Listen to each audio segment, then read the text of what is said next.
साथियों की मेहनत की वजह से ही आज घर घर तक बाबा साहब अम्बेडकर की बात, मान्यवर काशीराम साहब की बात, मान्यवर दीना भाना वाल्मीकि साहब की बात, फूले पेरियार साहू जी महाराज की बात, कोतवाल धन सिंह गुर्जर जी की बात पहुंचने का काम हो रहा है।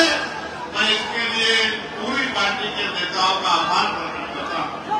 इस मंच पर उपस्थित आजाद समाज पार्टी के राष्ट्रीय नेतागण, प्रदेश के नेतागण, अनुशासन समिति के साथियों, मिशन 78 के साथियों और मेरे सामने उपस्थित नौजवान साथियों, बड़े बुजुर्गों और इधर मेरी बहनें जो बहुत लंबे समय से यहाँ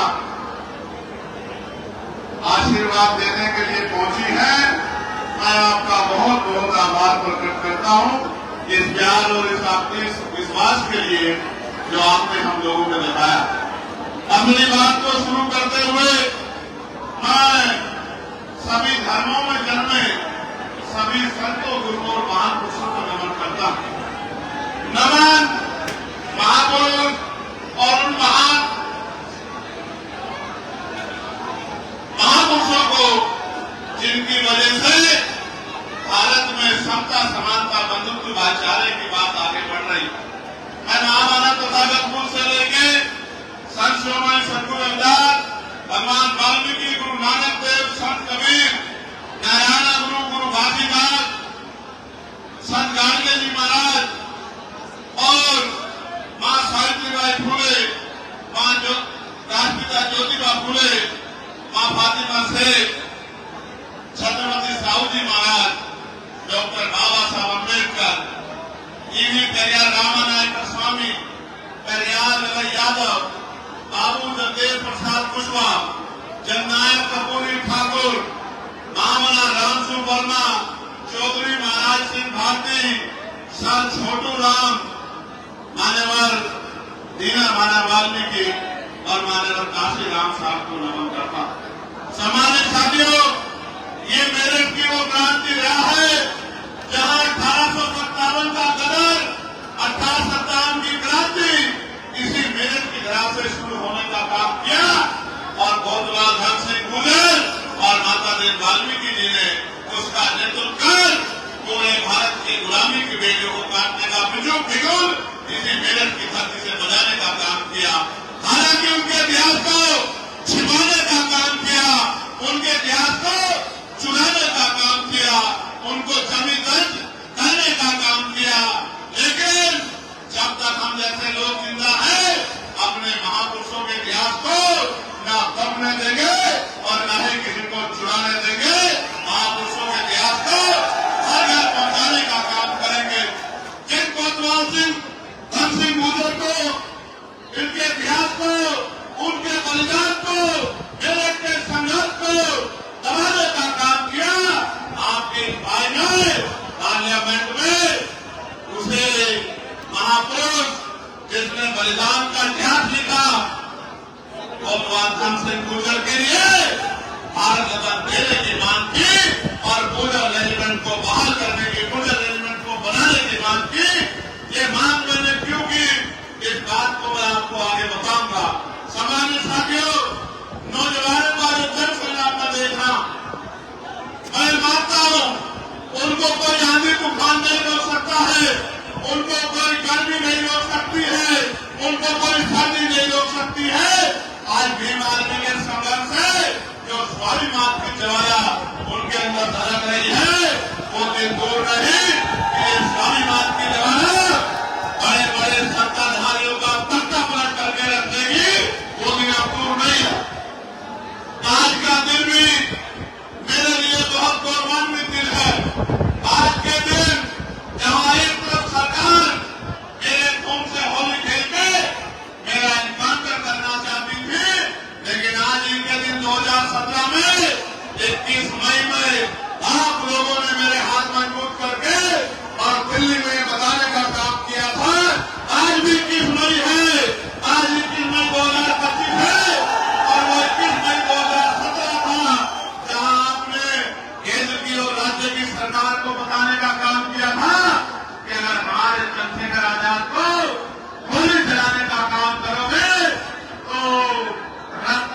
मीडिया बहा देने का काम हम सब लोग करेंगे और एक ऐतिहासिक जन सैलाब आपने जुटाने का काम किया था। सामान्य साथियों, मैं कैसे आपका धन्यवाद करूं? मैंने तो एक किसान कमेरे परिवार में जन्म लिया है, एक गरीब मां की कोख से जन्म लिया है, जिसमें तमाम तरह के जीवन में अपने जीवन में तमाम तरह की परेशानी देखने का काम किया। गरीबी देखी, बेबसी देखी, लाचारी देखी, जाति के आधार पर जुल्म जात के अत्याचार देखा और मेरे पिताजी ने महापुरुषों के रास्ते को आगे बढ़ाने के लिए मुझे एक ही सीख देने का काम किया और वो सीख ये है कि अगर आप पैदा हुए हो तो आपके जीवन में कोई लक्ष्य होना चाहिए और अगर आपके जीवन में कोई लक्ष्य नहीं है तो आपका दुनिया में आना और जाने का कोई मतलब नहीं बनता। मेरे जीवन में लक्ष्य है आप सबकी गरीबी, बेबसी, लाचारी को खत्म करके आपको मान सम्मान का जीवन दिलाने का लक्ष्य मेरे मन में है। जिनको कमजोर समझ के कुचलने का काम किसानों को, मजदूरों को, नौजवानों को, महिलाओं को देश की सत्ता में बैठे लोगों ने किया है, उनको मुख्य धारा में लाके और भौतिक सुधार, मौलिक सुधार, बुनियादी सुधार के घरों तक पहुंचाकर और उनको मान सम्मान का जीवन दिलाना ही मेरी जिंदगी का लक्ष्य है। इसीलिए 16 महीने की जेल काटकर, इसीलिए आपको याद होगा जब दिल्ली में गुरुद्वारा तोड़ा गया था और दिल्ली में भी लाखों लोगों का सैलाब उठा के केंद्र की सरकार को झुकाने का काम आप लोगों ने किया था। वो बात भी मैं नहीं भूला। मैं अपने ऊपर बड़ी लाठियों को भूल सकता हूँ, मेरे पैरों के नाखून खींच गए उसको भूल सकता हूँ, मेरे हड्डियां तोड़ दी गई मैं उनको भूल सकता हूँ, मेरे खून से होली खेल के मेरे ऊपर गोलियां चला के मुझे मारने का प्रयास किया गया, मैं उसको भूल सकता हूँ। लेकिन आपकी पीठ पे जो लाठियां पड़ी है उनको ये चंद्रशेखर आजाद भूलने वाला नहीं है। ये बात याद रखना। इस रैली को करने का भी एक मकसद है, इस रैली को मेरठ में करने का भी एक मकसद है। ये मेरठ क्रांति द्वारा कही जाती है और इसी मेरठ में जब आपकी बारात रोक के आपके स्वाभिमान से खेलने का प्रयास किया जाता है तो मेरी रातों की नींद हराम हो जाती है कि मेरठ की क्रांति द्वारा में अगर अब हमारी बारात रुकने लगी तो बाबा साहब अम्बेडकर ने जो संविधान में हमें समानता का अधिकार दिया था उस अधिकार का क्या मतलब।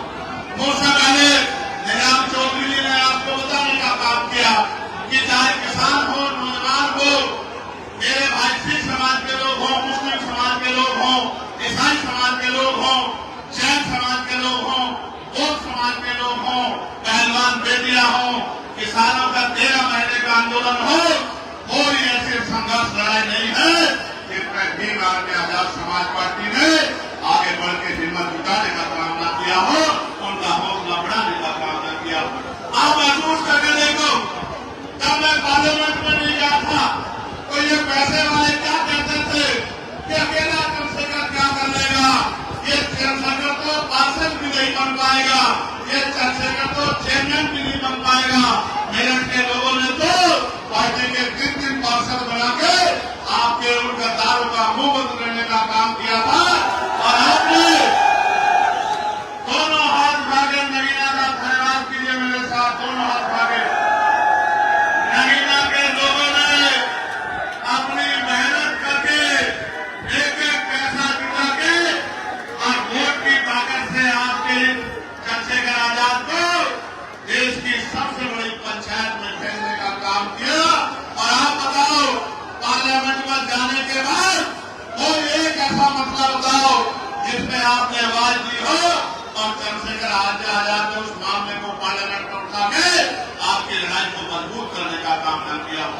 कोई एक भी मामला ऐसा नहीं है।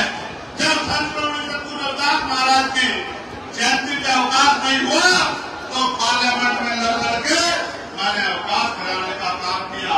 जब बोध गया का मुक्ति आंदोलन चला 75 साल के इतिहास में और जब से लोकतंत्र लागू हुआ है किसी ने बोध गया मुक्ति की बात नहीं की। भगवान बुद्ध के उस पावन तीरथ पे जहां भगवान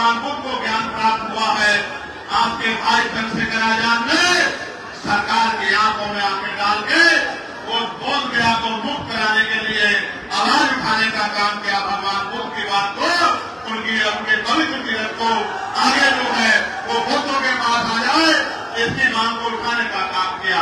समाजी साथियों, आपको याद होगा पार्लियामेंट में मैंने ही डॉक्टर बाबा साहब अम्बेडकर की जयंती को राष्ट्रीय पर्व घोषित किया जाए, इसकी मांग उठाई थी। जब मैंने मांग उठाई तो सरकार के लोगों ने घबराकर बाबा साहब अम्बेडकर की जयंती पे अवकाश घोषित करने का काम किया। आप ये सोचो, अभी तो चंद्रशेखर अकेला वहां है। जिस दिन चंद्रशेखर के साथियों को आपने भेजना शुरू कर दिया, आप ये देखना अभी तो मुद्दे उठ रहे हैं, फिर कलम पकड़ के आपके काम कराने का काम यही नौजवान करेंगे जो आज आपके सामने मंच पर बैठे हैं और आपकी लड़ाई को लड़ने का काम कर रहे हैं। मैं जानता हूं ऐसे वाले लोग हमारे लोगों का मजाक उठाते हैं, मेरे नौजवान नेताओं का, मेरे भाइयों का मजाक उड़ाते हैं, कहते हैं नौजवान लोग क्या करेंगे। जब एक चंद्रशेखर पूरी पार्लियामेंट में अपनी पहचान बना सकता है तो ये एक नौजवान उत्तर प्रदेश का इतिहास बदल के रख सकता है। इस बात को बोलना मेरे साथी। नौजवान, आप समझते हो क्या होता है नौजवान? नौजवान कभी गैर जिम्मेदार नहीं होता, उसके कंधों पर जिम्मेदारी होती है अपने परिवार की, अपने क्षेत्र की, अपने प्रदेश की, अपने देश की। उसके सीने में आग होती है, राष्ट्रवाद की आग उसके सीने में होती है। नौजवान, याद करो आजादी की जंग, करतार सिंह सराफा साहब जिन्होंने सबसे पहले शहादत दी वो 19 साल के थे। शहीद आजम सरदार भगत सिंह 23 साल के थे, जिन्होंने मातृभूमि की रक्षा के लिए प्राणों का बलिदान कर दिया। आज जिन नौजवान नेताओं का आप अपमान करने का काम करते हो विरोधियों, वो दिन दूर नहीं। इन्हीं नौजवानों में से कोई विधायक होगा, कोई सांसद होगा, कोई जिला पंचायत का सदस्य होगा, कोई जिला पंचायत का अध्यक्ष होगा, कोई चेयरमैन होगा, कोई प्रमुख होगा। एक दिन जनता ने जिस तरह मेरे सर पे हाथ रखा है, मेरी बात पे पहरा देके इनके सरों पे हाथ रख दिया, वो दिन दूर नहीं कि इन गरीबों की तरफ आग उठाने वाला ज्यादा दिन तक चैन की जिंदगी नहीं जी पाएगा। उसको मिट्टी में मिलाने का काम आपकी संवैधानिक ताकत करेगी। मेरी बात को आप याद रखना। अब वो समय बदल गया है, समय बदल गया। हालांकि आप ये भी समझो, हमारी लड़ाई धर्म की नहीं है। सरकार झूठे राष्ट्रवाद की बात करती है। अगर ये भारत अखंड भारत बना है तो सम्राट अशोक के समय में बना है, जब इसकी सीमाएं अफगानिस्तान तक थी, ईरान तक थी। अगर ये दोबारा कभी अखंड भारत बना है तो ये डॉक्टर बाबा साहब अम्बेडकर के संविधान की वजह से बना है, जो संविधान आपको और मुझे बराबरी का अधिकार देता। सामान्य साथियों, जिसे जिसे ये विरोधी गिराने का काम करेंगे, उसका हाथ पकड़ के हम उनको उठाने का काम करेंगे। आगे देखो, लड़ाई धर्म की नहीं है, लड़ाई राष्ट्रवाद की नहीं है। लड़ाई अगर देश में है तो रोटी कपड़ा मकान की। क्या आज आप सब लोगों को खाने के लिए अच्छा भोजन, पीने के लिए साफ पानी, पहनने के लिए अच्छे कपड़े और रहने के लिए पक्की छत मिली है? आप सरकार किसको कहती है कि हम 80 करोड़ लोगों को सस्ता राशन देते हैं? ये 80 करोड़ लोग कौन है? मुझे बहुत जिम्मेदारी से कहना पड़ेगा, ये 80 करोड़ लोग इस भारत के मूल निवासी हैं, इस भारत के बहुजन समाज के लोग हैं, इस भारत के दलित, पिछड़े, मुसलमान, आदिवासी और अन्य धर्मांतरसंख्यक समाज के लोग हैं, जिनको आप अपनी व्यवस्था में आज भी गरीब बना के रखना चाहते हैं। मैं आ रहा था, जगह जगह पर स्वागत हुआ, धूप इतनी शानदार थी, फिर भी नौजवान बैठा हुआ था और लोग मुझसे पूछते हैं कि भाई चंद्रशेखर आजाद, इतनी हिम्मत आप मेरे पास से आती है? जिस समाज का नौजवान गुलामी की बेड़ियों को काटने के लिए खड़ा हो जाए, वो समाज ज्यादा दिन तक हाशिए पे नहीं रह सकता। इस बात को मैं समझता हूँ और इस बात को आपको भी समझना पड़ेगा। मैं ये भी मानता हूँ जिस समाज में सच सुनने की आदत नहीं होती उनके सामने सच बोलने वाला मंदिर होता है। आप ये बताओ, क्या मैंने कभी आपका हाथ छोड़ा है? दोनों हाथ उठा के बताओ अगर मैंने आपका हाथ कभी छोड़ा हो तो अगर मैंने कभी आपका हाथ नहीं छोड़ा तो क्या अब आपका हाथ मेरे सर में रहेगा नहीं रहेगा? बताओ। मेरी बात को गौर से सुनो। मुस्लिम समाज के भाइयों, जब मुस्लिम समाज में चाहे वक्त का मामला हो या अपनी मस्जिदों मदरसों दरगाहों को जमीन करके या बुलडोजर चला के जब मुस्लिम भाइयों को नुकसान पहुंचाने का काम किया हो, इंसानियत की सवाल को दीवार में आजाद समाज पार्टी ने मजबूत करने का काम किया और सरकार से लोहा लेने का काम किया। बहुत सारे लोगों को तो मुसलमान लब कहने में भी तकलीफ होती है, लेकिन दीवार में आजाद समाज पार्टी ने कभी इस तरह का व्यवहार आपके साथ नहीं किया। और आप जिनको वोट देते हो वो वोट लेने के बाद 5 साल कभी दिखाई भी नहीं देते। जब आप काम कराने जाते हो तो वो कहते हैं हमारे पास ताकत नहीं है। अरे मैं समझता हूँ आप में ताकत नहीं है, उससे भी बड़ी बात यह है कि आप इनको पैरों पर खड़ा ही नहीं करना चाहते। आज प्रदेश की स्थिति क्या है? बाल प्रजापति कश्यप सैनी मौर्य साके पुष्पा बिंद राजभर केवट मन्ना नाथ पूजन यादव तमाम पिछड़े वर्ग के लोग, जाटव समाज के लोग, भानु समाज के लोग, वाल्मीकि समाज के लोग, पासी समाज के लोग, तमाम उनके पढ़े लिखे बच्चे बेरोजगार घूम रहे हैं। कहीं कोई रोजगार नहीं है। कोई भर्ती आती है तो पेपर लीक हो जाता है, कोई भर्ती आगे बढ़ती है तो आरक्षण का घोटाला हो जाता है। 69,000 शिक्षक भर्ती में जो धर्म की बात करते हैं, दलित पिछड़े वर्ग के बच्चों के 20,000 पद लूटने का काम इसी उत्तर प्रदेश की सरकार ने किया और उन पर मुकदमा दर्ज करा के उनको मिठाई खिलाने का काम इसी उत्तर प्रदेश की सरकार ने किया।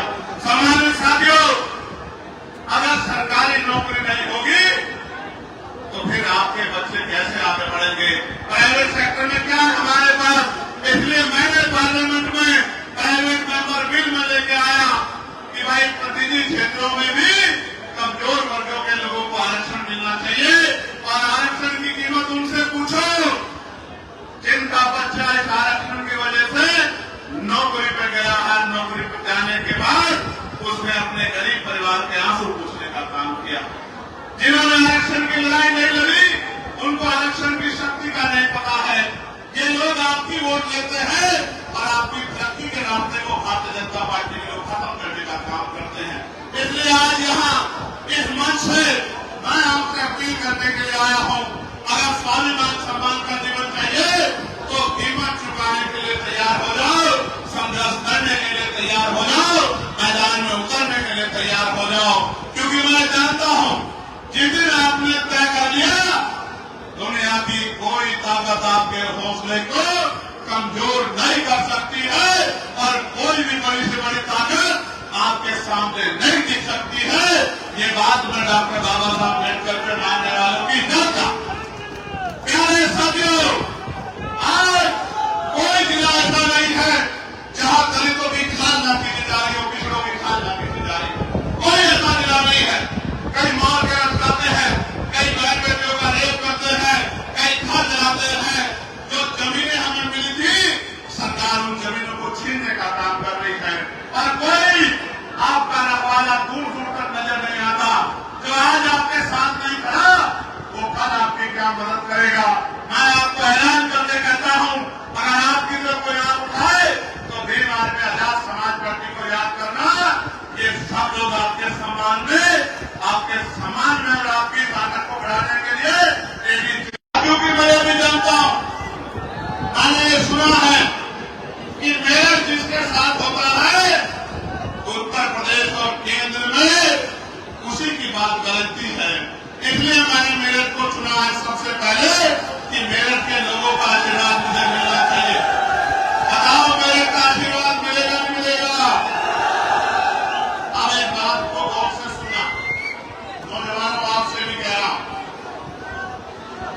बहुत तमन्नाएं लेके हम लोग संघर्ष में कि बुनियादी सुविधा मिले, रोटी कपड़ा मकान मिले, नौजवानों को रोजगार मिले, महंगाई और तमाम तरह की परेशानियां खत्म हो।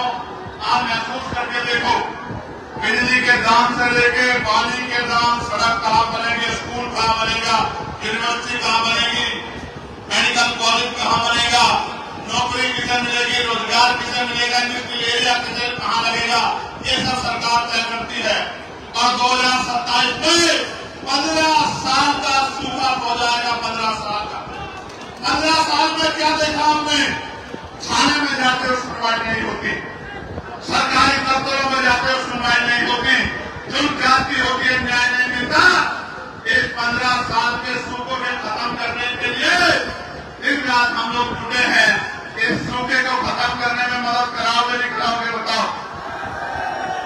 जब नगीना के लोग इस सूखे को खत्म कर सकते हैं, तो क्या मेरठ के लोग इस सूखे को खत्म नहीं कर सकते? ये बताओ। अभी भी कोई टैक्स देना बाकी है क्या चंद्रशेखर के लिए? दोनों हाथ उठा के बताओ, अभी भी कोई टैक्स बाकी है क्या? क्या मेरे समर्थन में कोई कमी है? क्या भीम आर्मी आजाद समाज पार्टी के संघर्ष में कोई कमी है? अब तो आपको हाथ आगे बढ़ाना है और गांव गांव में निकल के बूथ कमेटी, सेक्टर कमेटी, भाईचारा कमेटी बना के अपनी ताकत बढ़ानी है। और आने वाले त्रिस्तरीय पंचायत चुनाव में आजाद समाज पार्टी को ताकतवर बनाया। बताओ बनाओगे नहीं बनाओगे? जोर से बताओ बनाओगे नहीं बनाओगे? विरोधियों को मुंह तोड़ जवाब दोगे नहीं दोगे? देखो मान्यवर काशीराम साहब ये कहते थे कि तमन्ना अगर सच्ची हो तो रास्ते हजार होते हैं, तमन्ना अगर झूठी हो तो बहाने हजार होते हैं। भाई दरोगा जी आराम से।